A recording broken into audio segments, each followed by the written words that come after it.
Hi, everyone, and welcome to another episode of Ancient Warfare Answers with me, Murray, your weekly fix of 10 minutes of ancient warfare, concentrated ancient warfare thinking to take you away from whatever's happening in your everyday lives and to distract you from the real world. And of course, what I do here is attempt to answer questions by viewers, listeners, and readers.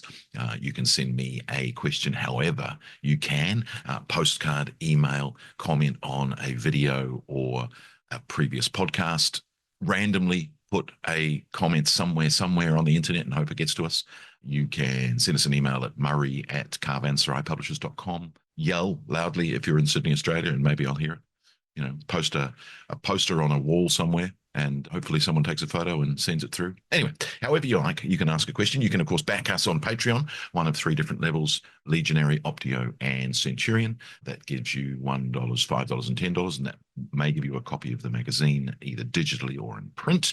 You can listen to the big podcast, the Ancient Warfare podcast, which is out once a month. Generally, we hold it on the first Saturday or first Friday night of the month, and it comes out a week later. There's also now the Ancient History podcast. So lots and lots of ways to get distracted, however much distraction you want. You could, of course, just binge all of the Ancient Warfare answers. I think we're up to almost 300 Ancient Warfare answers by themselves. Anyway, today's question is from, now, is this Mr. Ook E. Ward? Mr. Ook Ward? M. Rook Ward? Maybe M. Rook Ward, but Mr. Ook E. Ward. Mr. Rookie Ward. Anyway, good to hear a follow-up question from a previous post. Thanks. There are many we just don't knows. Yes, indeed. There are many we just don't knows. But I'd like it if you would explore some of the tropes or not tropes for uniforms. For example, the Spartan Lambda shield or ancient Egyptian headwear. Right. Don't know anything about ancient Egyptian headwear, and that might just be something that takes far too long for me to actually research. But we'll see. I won't say never say never. However, Spartan Lambdas is fascinating, and obviously anyone who's watched 300 or modeled Spartan soldiers knows that they'll have a Lambda. It's always unfortunate when someone has one of those upside down, so it looks like a V. It's a Lambda, it's an L. Anyway, the fascinating thing about those is there is evidence for letters as shield devices or blazons on hoplite shields. Quite widespread evidence for other letters, not the Lambda. There's no Greek pottery that shows the Lambda being used, for instance, but we'll get to that. But also, of course, there are other blazons which seem to be used by different city-states and different cultures, not universally, but widely. So you have the Theban shields seem to use Heracles' club. We get that in Xenophon. You've also got the trident being used by the Mantineans. You've got the three-legged Triskeles being used by the Syracusans. You've got several others, maybe, a beeb from Ephesus, because that's on their coinage. Obviously, the Macedonian shields seem to have the Macedonian sun, the royal family, and other blazons too. But there also seems to be personal choice involved in what they put on their shields, whether it be a Gorgon head or a prow of a ship and things like that. My favorite is the hoplite who had a life-size fly painted on his shield so that when you were up and close and personal, you could see it, which I think is fantastic. Anyway, that doesn't get us any close to an answer about the Lambda. There is only one piece of evidence of a Lambda on a Spartan shield, and it comes from a Greek and an Athenian comedy writer writing during the Peloponnesian War. And that's Eupolis, who was regarded as the greatest comedy writer, not Aristophanes. In fact, Aristophanes is third in that list. It's Eupolis, then Cratinus, and then Aristophanes. Of course, with Greek comedy, there is only one Greek comedian, Aristophanes, of whom any plays survive. 11 of Aristophanes' 40 plays survive. None of the others. They're only fragments, snippets, a few lines. I think there's 120 lines surviving from a papyrus in one of Eupolis's comedies. Anyway, in one of his comedies is a line that we get recorded somewhere else, which is, seeing the flashing Lambdas, he was terrified. Now, that's probably written in the 420s, 410s. We think that Eupolis is dead by 411. Sometimes that's placed 405. We think he dies in a naval disaster. Which one is a debate. So in that sense, by the second half of the Peloponnesian War, at the end of the 5th century BC, you have evidence that lambdas are being put on at least some Spartan shields as a way of identifying the hoplites that you are facing as being Lacedaemonian. Whether it is a state-produced shield that has that on it as like a stamp, we don't know. Whether it's a function that many of the men who fight for Sparta decide to do that, we don't know. But again, when you compare that with the parallel with Thebes, who have the club of Heracles, that is a sort of a pride and an identifier. We do have other letters from later, and in pottery terms, we have quite a few pots in different cultures. Well, all Attic pottery, but from Rhodes and from other places that have letters on them.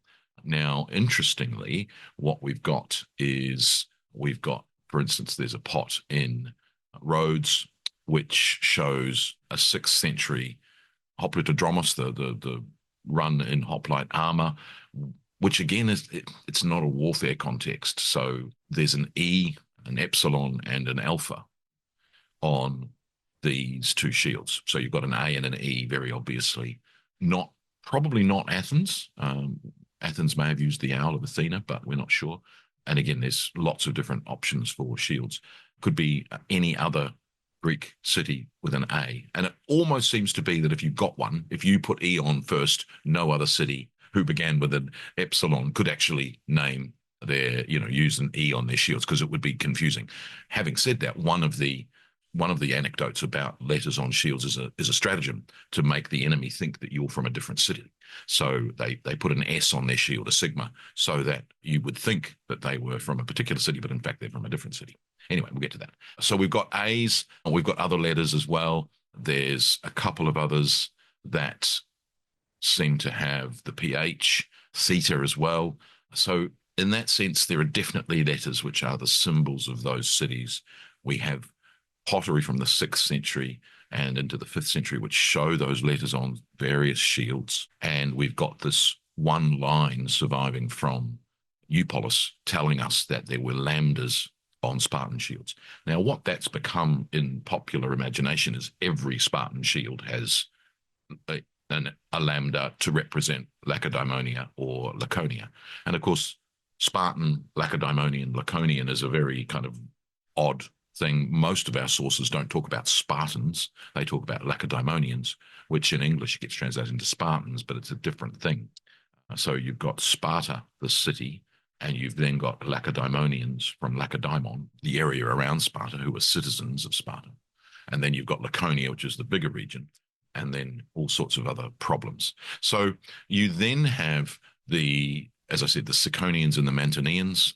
The Thebans have that. In the Hellenica of Xenophon, book 4, chapters 9 and 12, you've got the Ciconians who have the letter sigma on their shields, but the Argives have these shields. So they're using these shields because it's a hoplite shield. Is it an anecdote? Is it a stratagem? Isn't the men from Argos using Ciconian shields to make the Spartans think they're Ciconians? Or is it, it's the Argives thinking they're attacking Ciconians, not Spartans? So, is it a stratagem, or is it just pick up the nearest shield and fight? So we've also got, this very, sparse evidence. We've got that's a passage in the Hellenica written in the 4th century BC.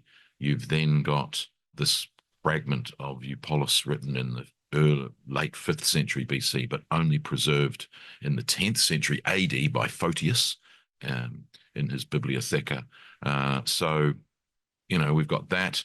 You do have coinage. There is Cleomenes III has some coins that have a lambda on them, but it's very tricky to make that into a general rule and a uniform, which is, how your question started. So in that sense, it's an option, I would say, but it's not everyone has the same shield. There's certainly is, and when you look at the finds from Olympia and the other shields that have been preserved, and whether they are the bronze facings on the shield or the bronze applique sections of various decorations that we've got, the Gorgon head in applique and wings, It seems to be very much a matter of personal taste. And so the issue you've got is, of course, during the Peloponnesian War, as the war drags on, which is where this evidence of the Lambda comes from, the idea that, there's sort of factories, for lack of a better terms, producing shields en masse for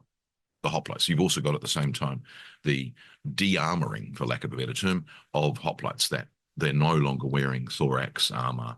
They tend to have a shield, a helmet, and a spear, and they're wearing a tunic, not much else.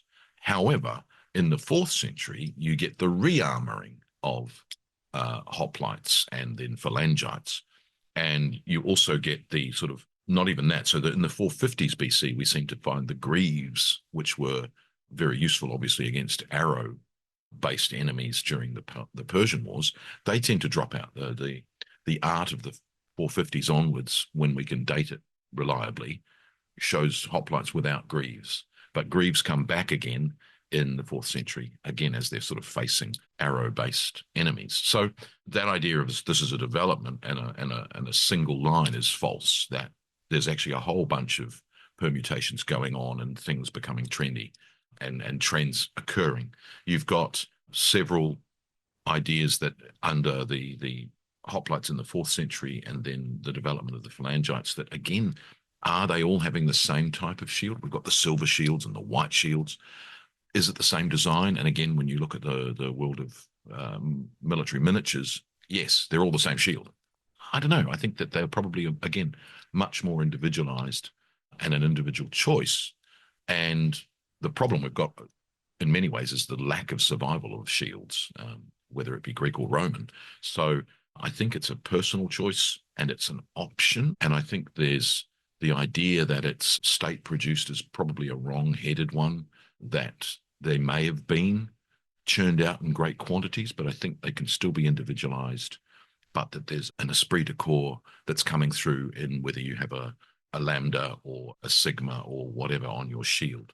So I hope that answers. I don't think it is everyone had a Lambda or everyone had a Sigma. I think there was still individual choices being made within those, but it is an option as a shield device. Whether it's a cheaper option, I don't know. I think it's a pride thing and a statement of who you are and where you're from. So I hope that answers your question, and look forward to the next one of Ancient Warfare Answers. Bye.